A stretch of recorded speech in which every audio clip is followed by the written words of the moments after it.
Күйеуім маған айтпай тоқал алып келді. Әңгімені бастамас бұрын қазақша арнаға тіркеліп, видеоға лайк басып, комментарийге пікірлеріңізді қалдырып кетіңіздер. Өмірде бәрі жақсы, бәрі мінсіз болып көрінген сәтте, тағдыр сені ең ауыр соққымен қарсы алады екен. Менің де өмірім дәл солай, бірақ күнде күл талқан болды. Біз күйеуім екеуміз студенттік кезден бастап бірге өстік. Бір бөлмелі жалдамалы пәтерден бастап, бүгінгі жеткен жетістігімізге, мінген көлігіміз бен кең үйімізге дейін бірге қол ұстасып жеттік. Мен оны тек күйеуім ғана емес, бұл өмірдегі ең сенімді серігім, балаларымның асқар таудай әкесі деп білдім. Оған деген сенімім сондай, егер бүкіл әлем оны кінәласа да, мен оның жағында тұруға дайын ем. Бірақ сол шексіз сенімім менің ең үлкен қателігім болып шықты. Соңғы уақытта күйеуімнің мінезі өзгерді. Жұмыстан кеш келетінді шығарды, телефонын үнемі жасырып, экранын төмен қаратып қоятын болды. Әйел адамның жүрегі бәрін сезеді. Ішімде бір мазасыздық орнады. Бірақ мен өзіме өзім жоқ, ол олай істемейді, жұмысы көп, шаршап жүр деп ақталдым. Оның үстіне біздің ортақ балаларымыз бар. Отбасымыз үлгілі шаңырақтардың бірі еді. Мен оған күмән келтірудің өзін күнә деп санадым. Бірақ бір күні кешке бәрі ашылды. Күйеуім жұмыстан келді де, әдеттегідей көзіме тік қарай алмай бөлмеге өтіп кетті. Оның үстінен бөтен әйелдің әтірінің иісі шығып тұрды. Мен бұл жолы үндемей қала алмадым. Артынан кіріп, «Саған не болды? Сен соңғы кезде мүлдем өзгердің, бір нәрсені жасырып жүрген жоқсың ба?» деп сұрадым. Ол ауыр күрсінді. Креслоға отырды да басын төмен түсіріп, біраз уақыт үнсіз қалды. Содан кейін айтқан сөздері менің төбемнен жай түсіргендей болды. Маған ренжімеш, бірақ мен екінші рет үйлендім. Ол жақсы қыз, жақында некемізді қидық. Енді ол да менің отбасым деді. Сол сәтте уақыт тоқтап қалғандай болды. Мен өз құлағыма өзім сенбедім. Жүрегім кеудеме сыймай, соғысы жиілеп кетті. Менің маңдай теріммен, жастық шағыммен бірге тұрғызған шаңырағыма маған айтпай сыртымнан басқа әйел кіріп келгенін қалай қабылдауым керек? Қалайша? Маған айтпай ма? Менің пікірім, менің рұқсатым қайда? Деп айғайлап жібергенімді өзім де байқамай қалдым. Көз жасым бетімді жауып кетті. Ал ол болса өте сабырлы кейіппен, еркекке екінші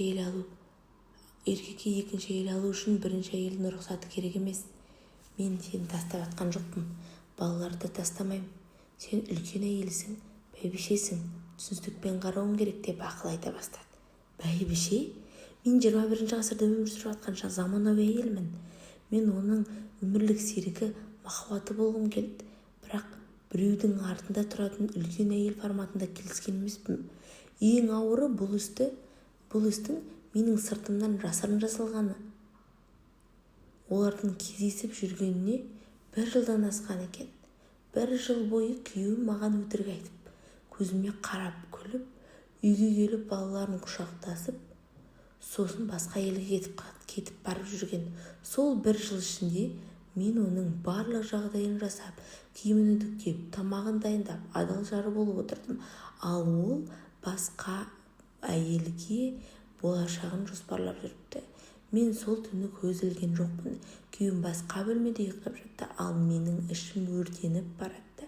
Санамда мың бір сұрақ: менен не кетті? Менің қандай қателік болды? Мен қай жерден қателестім? Мен оған лайықты жар бола алмадым ба? Деген ойлар мені жегідей жетті. Әйел адам үшін ең үлкен соққы өзінің керексіз екенін сезіну және өзін басқа біреумен салыстыру. Мен ол әйелдің кім екенін, жасын, түрін білгім келді. Сөйтсем ол өзінен бірнеше жас кіші, тұрмысқа шықпаған жас қыз екен. Күйеуім оған бөлек пәтер алып беріп, жағдайын толық жасап қойыпты. Біздің ортақ бюджетіміздің, біздің еңбегіміздің жемісі енді басқа жаққа ағып жатқанын түсінгенде ішім ашыды. Күндер өтіп жатты, үйдегі атмосфера тозаққа айналды. Күйеуім енді жасырынуды қойды.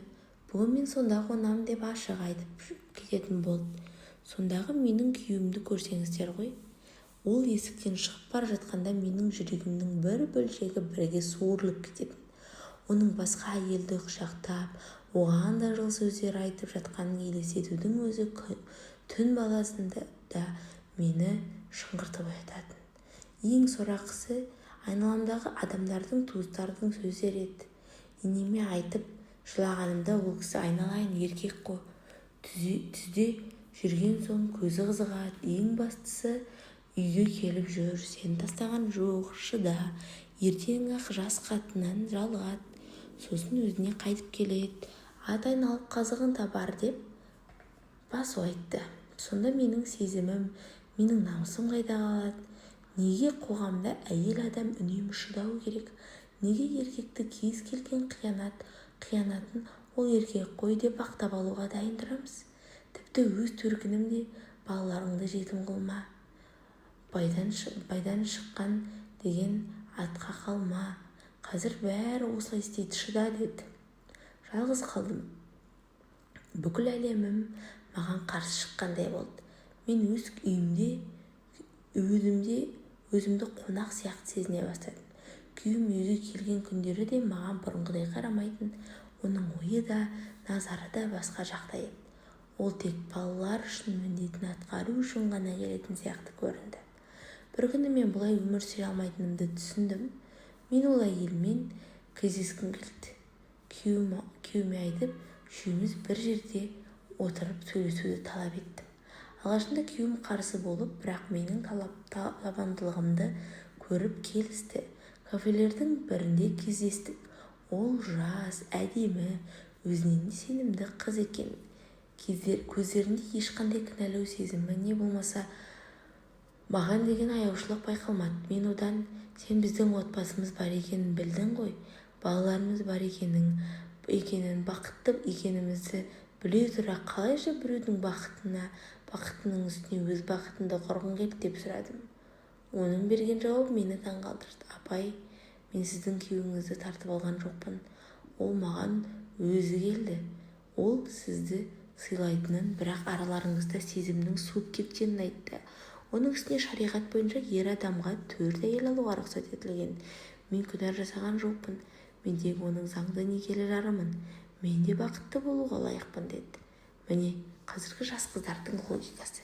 Мен бақытты болуға лайықтымын деген бір ауыз сөзбен басқа бір әйелдің өмірін, оның жылдар бойғы еңбегін, көз жасын сызып тастауға дайын. Сол кезде мен күйеуіме қарап, ол қызды қорғаштап, маған артық кетпе дегенде ишарат жасап отырды. Сол сәтте менің өмірімде бір нәрсе үзілді. Оған деген махаббатым, сыйластығым, соңғы үмітім бәрі бір сәтте жоқ болды. Мен өзімді қор қылғанымды, ешқашан мені бағаламайтын адам үшін жылап, өзімді құртып жүргенімді түсіндім. Кездесуден кейін үйге келіп мен шешім қабылдадым. Жоқ, мен бұлай өмір сүрмеймін. Мен өзімді жек көруге, біреудің көлеңкесінде қалуға жол бермеймін.